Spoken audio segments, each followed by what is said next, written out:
የዛሬው ኹጥባችን የሚሆነው ኢንሻአላሁ ዐዘ ወጀል ኡሙክ ثم ኡሙክ ثم ኡሙክ ያሉትን ነጥብ ነው የምንዳስሰው።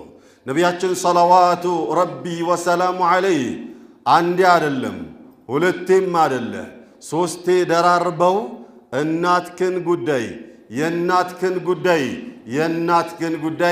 እናት ቅድሚያ ይሰጣታል በማለት ደጋግመዋል ሰሃቢው የጠየቃቸው ጊዜ። በሚቀጥለው ኹጥባችን አላህ ያደረሰን እንደሆነ ስለ አባት ሐቅ የምናይ ሲሆን ዛሬ ላይ ግን ሙሉ ለሙሉ ስለ እናት ብቻ ነው ትኩረት የምናደርገው። አዩሃ አልአሂባ እናታችን የኛ የህይወታችን ክፋይ ናት። እሷ ጋር ተቀንሰን ነው ሰው መሆን የቻልነው። እያንዳንዳችን እናታችን የህይወታችን መሰረት እንደመሆኗ ሁላ የህይወታችን የደስታ ምንጭ እናታችን ናት። እናት የሌለው እኛ እናት ያለን ሰዎች የምናገኘውን ሙሉ ደስታ ያገኛል ብሎ ማለት ዘበት ነው። ይሄን ለመረዳት እናት አልባ የሆኑ ሰዎችን መጠየቅ ነው። ወይ አሳድጋቸው አስተልቃ ድራ ለወግ ማዕረግ አብቅታ የሞተችባቸውን ወይንም ጭራሽ ሆኖ ከመወለዳቸው ጀምሮ በልጅነት ተቀጭታባቸው እናታቸውን አይተው የማያውቁ ሰዎችን የጠየክ እንደሆነ አሁንም ምለው እናት ካለን የበለጠ እናት የሌላቸው ይገባቸዋል። እናት አልባ እናት የሌላቸው ሰዎች ህይወታቸው ጎዶሎ ነው። የሆነ ነገር ሲጨንቃቸው ሄደው የሚነግሩበት የላቸውም።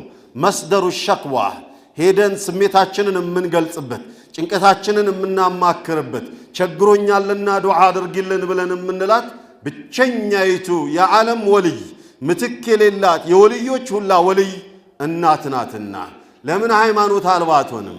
ለምን ካፊር አትሆንም? ከየትኛውም እኔ ወልይ ነኝ ከሚለው ካፊር የሆነችዋ እናት ምናልባችም ለእኔ ጭንቀቷና ለእኔ ዱዓዋ የእሷ ሊበልጥ ይችላል። እናቶቻችንን በኢማን አላህ ያቆየልን፣ የሞቱትንም በጀነት አላህ ያንደላቅልንና። አዩሃ አልአሂባ ነቢያችን ሰለዋቱ ረቢ ወሰላሙ ዐለይህ መጥቶ የጠየቃቸው ጊዜ መን አሕሰኑ ናሲ ወመን አሐቁ ናሲ ቢሑስኒ ሱሕበቲ ወቢሑስኒ ሶሓበቲ እኔ በመቅረቡ ረገድ ላይ ልዩ ወዳጄ፣ ልዩ ፍቅሬ፣ ልዩ አማካሪ አድርጌ ልይዘው የሚገባው የሰው አካል ማን ነው?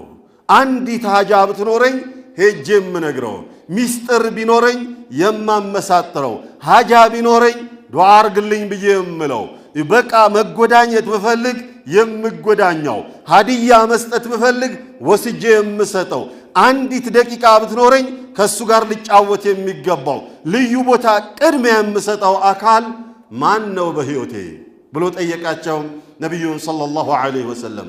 ቃለ الحبيب صلوات ربي وسلام عليه ኡሙክ እናትክ አሉት። ሚስት አለች፣ ጓደኛ አለ፣ አባት አለ፣ ልጅ አለ፣ የመስሪያ ቤት ጓደኛ አለ፣ የመስሪያ ቤት ኃላፊ አለ፣ የሀገር መሪ አሚር አለ። ማንንም ሁሉንም ትተው ኡሙክ እናትክ ናት አሉት። ከዚያም ቀጥሎ የሚመጣውስ በሁለተኛ ደረጃ ማን ነው የሚለው ስላሳሰበው ሰሃቢዩ ጠየቃቸው። ثم من ከዚያስ ብሎ ጠየቃቸው።